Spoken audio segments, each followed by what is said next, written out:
Thank you. साथियों, आप सभी को मेरा नमस्कार। नमस्कार। मजे आ रहे हैं? मजे आ रहे हैं?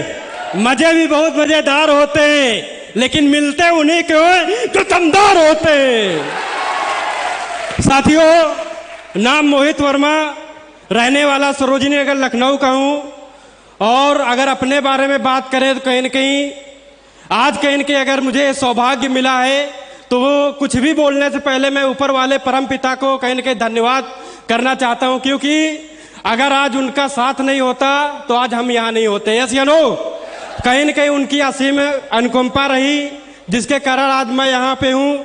दूसरा धन्यवाद मेरे माता पिता का, जिन्होंने बहुत ही अच्छे संस्कार दिए, जिन संस्कारों की वजह से आज मैं यहाँ पे हूँ। नहीं तो देखा जाए आम मार्केट में बहुत बच्चे होते हैं, वो कहीं न कहीं बचपन से ही गलत लाइन पकड़ लेते हैं। यस या नो? तीसरा धन्यवाद देना चाहता हूँ, आज हमारे बीच में ग्रेट महागुरु जी हैं। आज देखा जाए सर ने कहीं न कहीं हम लोगों को इस बिजनेस में चलना सिखाया, ज्वाइन कराया, चलना सिखाया। तो हमारे सभी महागुरु जी को धन्यवाद कोटि कोटि। साथियों, आज से कुछ समय पहले मुझे भी ये प्लान मेरे महागुरु जी के द्वारा कहीं न कहीं मिला था, और उस दोस्त ने मुझे बताया। वैसे तो ज्वाइन तो करना नहीं चाह रहा था, मजाक मजाक में प्लान मिला था, लेकिन सर ने बताया कि अगर ऐसा ऐसा करते हो तो ऐसा हो जाए। तो मेरी तो समझ में नहीं आया उस समय, लेकिन मम्मी ने जबरदस्ती फॉर्म को भरवा दिया। और फॉर्म भरवाने के बाद मम्मी ने पैसे दे दिए और बोल दिए इनको दे देना। लेकिन वो पैसे हमने 3 दिन उन लोगों को नहीं दिए। वो लोग लगातार आते थे, चले जाते थे, मैं गोली पे गोली दे रहा था, लेकिन वो लोग पीछा नहीं छोड़े। तो एक दिन कहीं न कहीं मैच खेलते हुए वहाँ भी सर लोग पहुँच गए। तो कहीं न कहीं वहाँ पे मैच खेलते ही खेलते मैंने वहाँ पे डीडी पूरे गिन के दी। और उसके बाद कहीं न कहीं गुरुजी का आगमन हुआ। गुरुजी ने बताया FIM की और बिजनेस की गहराई को बताया। और उसके बाद कहीं न कहीं एक बार नैनीताल दिशा जाने का मौका मिला। और उससे पहले मैं भागता था, इधर उधर भागता था, सर लोग पकड़ते थे, भागता था। कहीं न कहीं जैसे ही दिशा ट्रेनिंग अटेंड की, वहाँ से लगा यार इतना बड़ा बिजनेस है, और आज तक हम लोग भाग रहे थे। और उसी समय हम लोगों ने कहीं न कहीं इसको करना चालू किया। और उसी समय में हम 2-3 लोग साथ रहते थे, हमेशा साथ रहते थे, और इस बिजनेस में भी साथ आए। तो मैं जरूर चाहूँगा उन दोनों लीडरों के लिए एक बार दमदार ताली होनी चाहिए। Mister Kapil ji and mister Himanshu ji, जोरदार तालियां। Thank you. साथियों, इन लोगों ने शुरुआत में कहीं न कहीं मेरा साथ दिया, और उस समय हम तीनों लोगों ने मिलकर इस काम की शुरुआत की। और 2 लोग आए, 2 से 4 लोग भी आए। इसी तरीके जैसे प्लान और लोगों को दिखाना चालू किया। जब प्लान दिखाना चालू किया तो पास गए, और रिश्तेदारों ने बहुत समझाया, बेटा पढ़ने लिखने की उम्र है, ऐसा नहीं होता। तो वहाँ भी सुन लिया करते थे, चुपचाप चले आया करते थे, ज्वाइनिंग नहीं निकलती थी। उसके बाद गांव में लोगों को बताना चालू किया, तो गांव में बहुत सारे लोगों ने बोला, बहुत सारा मजाक उड़ाया। और एक भाई साहब तो ऐसे थे, उन्होंने बोल दिया गोबर उठा लेंगे लेकिन इस काम को नहीं करेंगे। लेकिन वहीं पे साला अपना कौन खोल गया। अगर तुझको डायमंड बन के ना दिखाया तो मोहित वर्मा अपने सगे बाप की औलाद नहीं, तुझको जरूर डायमंड बन के दिखाऊंगा। और उसी समय अपना स्ट्रॉन्ग कहीं न कहीं कमिटमेंट हुआ। और उसके बाद कहीं न कहीं काम और तेज चला, काम चलता ही जा रहा था। और कहीं न कहीं आज देखा जाए, आज अगर गुरुजी ना होते तो आज हम कुछ ना होते। तो मैं जरूर चाहूंगा एक बार गुरु जी के लिए खड़े होकर एकदम दमदार, जिन्होंने शुरुआत से मुझे चलना सिखाया, इस बिजनेस में उंगली पकड़ के चलना सिखाया। मैं जरूर चाहूंगा गुरु जी के लिए एक बार दमदार ताली होनी चाहिए। मिस्टर सरोज वर्मा गुरु जी के लिए जोरदार। Thank you. उसके बाद महागुरु अवध सर से भी मुलाकात हुई फंक्शन में। सर को भी देख के कहीं न कहीं बहुत मोटिवेशन आया अंदर। महागुरु लाल बहादुर शर्मा सर के लिए भी एक बार जोरदार ताली होनी चाहिए। अवध सर के लिए भी जोरदार ताली। Thank you. उसके बाद महागुरु जसवीर सर। जब जब देखता हूँ गुरु जी को तो एक ही बात याद आती है, जब जब देखता हूँ महागुरु जी को तो फायर ब्रिगेड की याद आती है।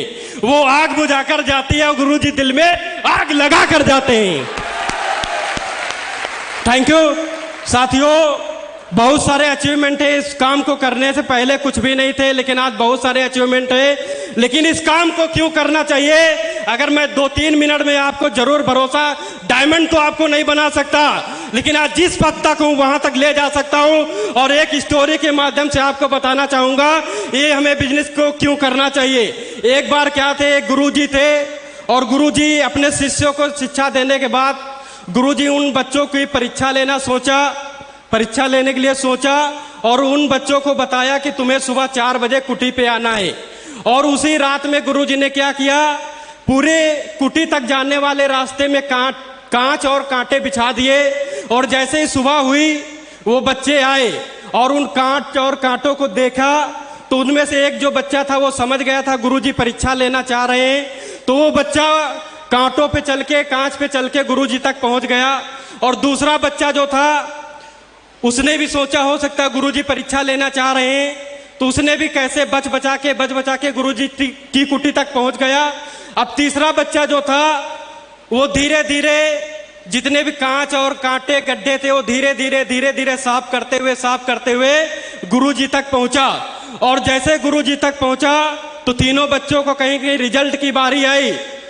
अब रिजल्ट में परिणाम ये घोषित हुआ, जो बच्चा पहले पहुंचा था वो मनी मन सोच रहा था यार मैं तो कांच पे चल कर आया हूं, 100% मैं ही पास हुआ हूँगा। जब रिजल्ट का परिणाम घोषित हुआ तो गुरुजी ने कहीं न कहीं पास आउट उस तीसरे बच्चे को किया। और उस तीसरे बच्चों को पास आउट किया, क्यों किया? क्योंकि उस तीसरे बच्चे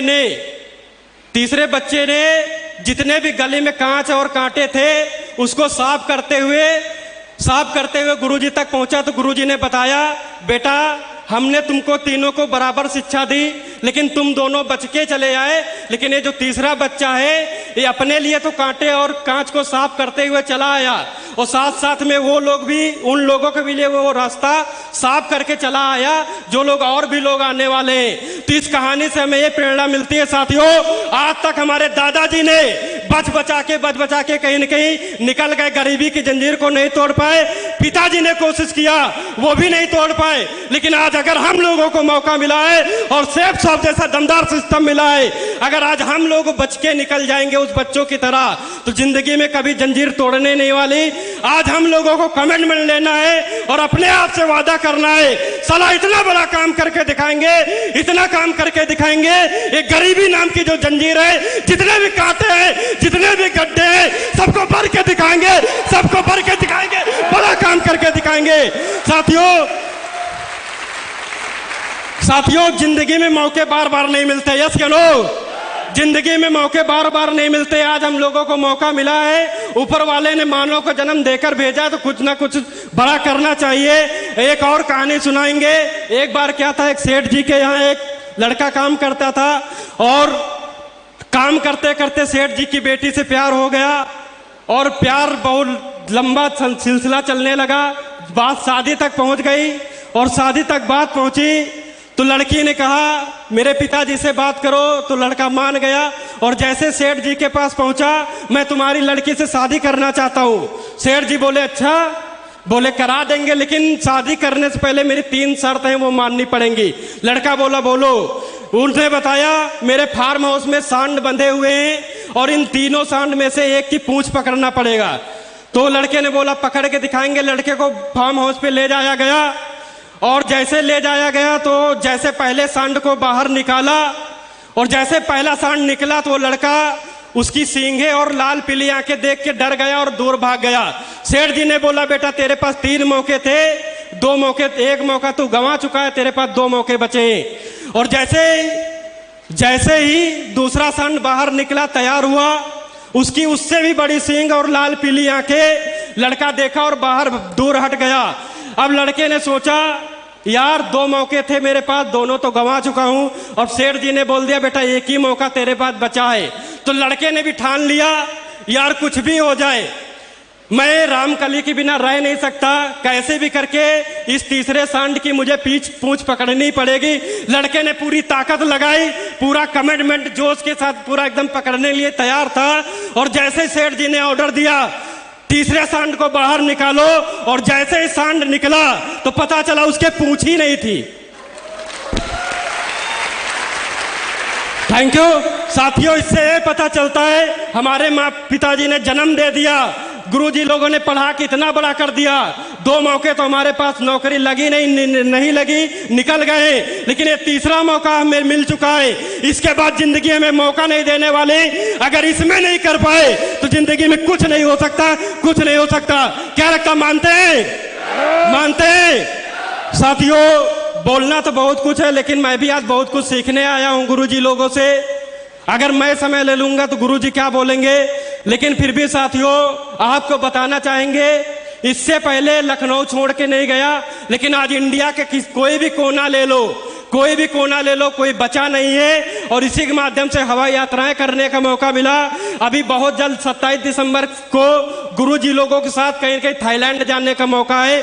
और ये देखा जाए जो भी हो पा रहा है, ये हम लोग कभी सपनों में भी नहीं सोच सकते थे। मेरे खानदान में कोई नहीं सोच सकता था, अगर खानदान में कोई नाम नहीं जानता था कि थाईलैंड होता क्या है, क्रूज होता क्या है। कहीं न कहीं आज महागुरु जी लोगों को सानिध्य मिला, आज इतना बड़ा हो पा रहा है। तो साथियों, अपने आप पे भरोसा करना, सिस्टम पे भरोसा करना, और काम कैसा भी चले सिस्टम को नहीं छोड़ना।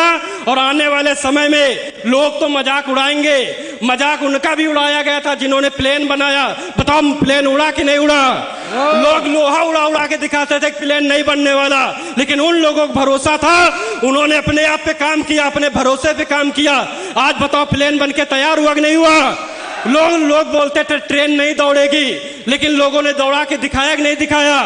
लोग बोलते थे ऐसा नहीं होने वाला, वैसा नहीं होने वाला, लेकिन क्या लगता है आज महागुरुजी लोग को भी लोग बोलते थे ऐसा नहीं होता।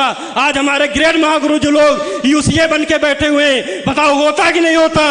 तो साथियों, प्रमाण आपके सामने है। अगर आज आप भरोसा करोगे तो आने वाले जीवन में बहुत बड़ा काम होने वाला है। क्या लगता, तैयार है? तैयार है साथियों? और भी अचीवमेंट है, और आगे के जो अचीवमेंट लेने वाले हैं, जैसे अभी बहुत जल्द अपना लेवल एमराल्ड का 6 महीने के अंदर चेंज करके दिखाएंगे, अपने आप से वादा है। और दूसरा जो अचीवमेंट बहुत जल्द आने वाला है, इसी बिजनेस के माध्यम से बहुत जल्द 2023 में ही लास्ट में इसी बिजनेस के माध्यम से महिंद्रा एक्सयूवी 300 कार लेने वाला हूं, 300। तो साथियों, आप लोगों ने कहीं कि आज हमें सुना और बहुत दूर दूर से आए हुए हैं, तो आप लोगों को तहे दिल से धन्यवाद। और आगे का मैं माइक हैंड ओवर करना चाहता हूं महागुरु जी को। Thank you.